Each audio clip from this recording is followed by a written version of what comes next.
What's going on, Gifted Hands family? It is Elijah here bringing you another lesson, and today we're going to be breaking down Dorinda Clark's song I'm Still Here. This is a throwback. I don't know, this might have been recorded early 2000s, late 90s, something like that. But I believe Mike Bereal is playing on this song. Crazy chords, crazy progressions. And this is something, if you're looking to kind of improve your playing, looking for some new passing chords, new passing progressions, new chord voicings, this has it all in it. So let's jump right into it. We're going to be in the key of E flat today. All right. All right. So the key of E flat, and let's just start from the top. So with this song form, it's fairly simple form-wise. Chords are all over the place, but form-wise, it's fairly simple. There's just like a verse 1 and a verse 2. So it has the same base chord progression for verse 1 and verse 2, but just, the chord voicings, the embellishments, the passing chords that are used from verse 1 to verse 2 are a little bit different, all right? But verse 1, verse 2, and then I think once we get to like maybe the 2.5 minute mark in the song, the chorus finally comes in, all right?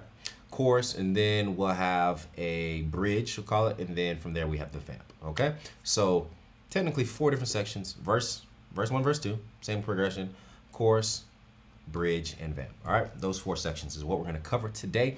So let's dive into it, starting with the verses. So actually, I forgot, we got the intro as well. So we're going to actually start off with the intro. My bad, we're not going to start off with the verse, we'll start off with the intro.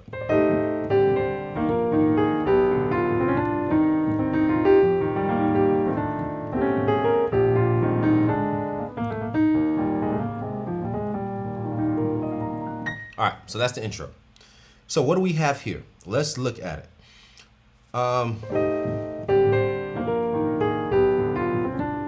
So I'm looking at that first progression pretty much as an extended 7-3-6 chord progression. Extended 7-3-6. Why? Because all of this is to get to a C minor chord. That's where we're landing for the first part of the intro, right? So the chords that we have here are, this is going to be our flat 5. So we're in E flat, right? 1, 2, 3, 4, 5. Our 5 is B flat. So the flat 5 chord is going to be an A chord. So we're going to play that A as a half diminished, the flat 5 chord as a half diminished chord, okay? Or minor 7 flat 5. Da, da, da. So flat 5, and that's going to pass us into the 3. Or sorry. Flat 5, that's going to pass us into the 7 chord. So the 7 chord we're going to play is just like suspended voicing. All right? D sus, D7 sus. And then we're going into the 3. And the 3, we're more so playing like a 1 over 3. It's like E flat over G, right? So, and then I'm just extending, like kind of playing a more open voicing. That inner movement. Okay, so flat 5, 7, 3, and then now we're just taking the 3 chord and we're inverting it. So here's our first 3 chord. Then I'm just putting instead of having the root in the bass, G, I'm gonna put the 3rd in the bass. All right, this is still a G chord though. And then we're going to the 6. So really that's just like a 7, 3, 6. It's just extended, right? So 7, or actually passing chord into the 7, 3, inverted 3 to the 6. All right? I'll play it slow one more time.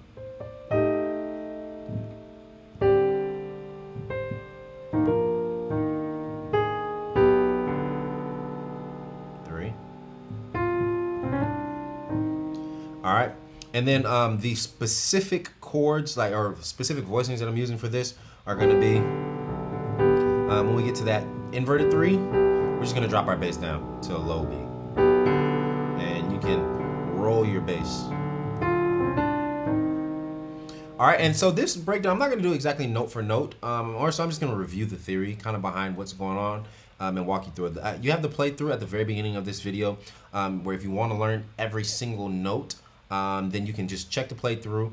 I will walk through it with you, but I more so want to discuss the theory behind what's going on, and like conceptually, how can we take what's going, like the passing chords, like I said, maybe some of the chord voicings and things of that nature that are being played in this song to apply it to our playing as a whole, you know, to apply it to other songs that you might have in your repertoire, okay? So that's the first part. Pass, 7, 3, inverted, 6. And then we also got a dope melody line to connect it all.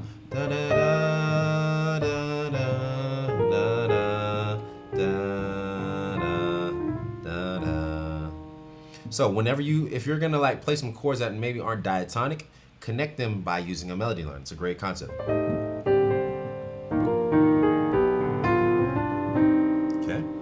And then what's next? Da, da, da, da. So the next section that we're going to jump into is going to be the verse, okay? So let's dive into that.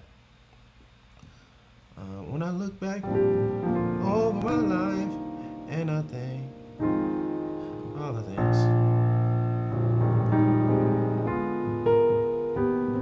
Okay, so with the verse, what do we start off with? When I look back over my life, we're just going from the 1 to the 6. So all I'm going to do is take this nice chord voicing. It's like a fat, full chord voicing. But all this is still just a 1 chord. And we're just walking it down. 1, 5/7 to the 6. All right, that's it. And we're just extending those chord voicings. 1, 5/7. This is still a B flat chord, 5 chord, just a B sus2. Instead of playing the 3rd, I'm playing the 2nd. I'm adding the 5th in right here. And then I'm putting the 7 in the bass to the 6th chord, all right? However you want to play it. And then we're going to go to the 2. And this is how I'm playing the 2. All right?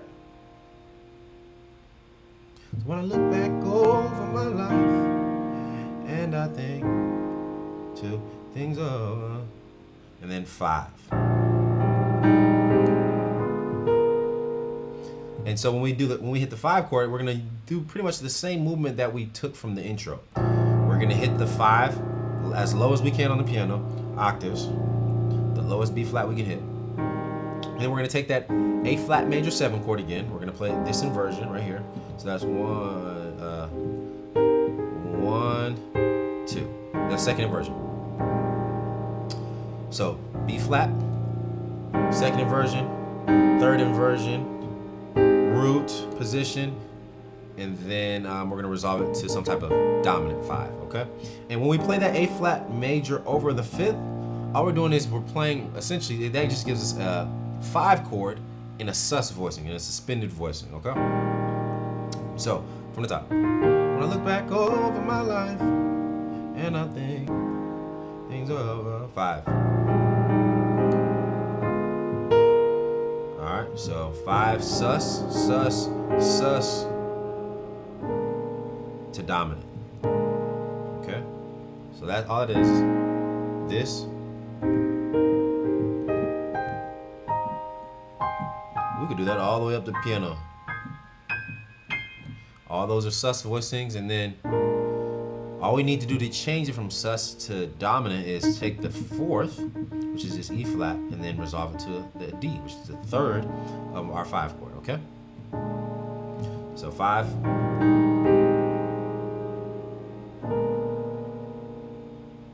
Okay, and then we're going to the 1. So one more time.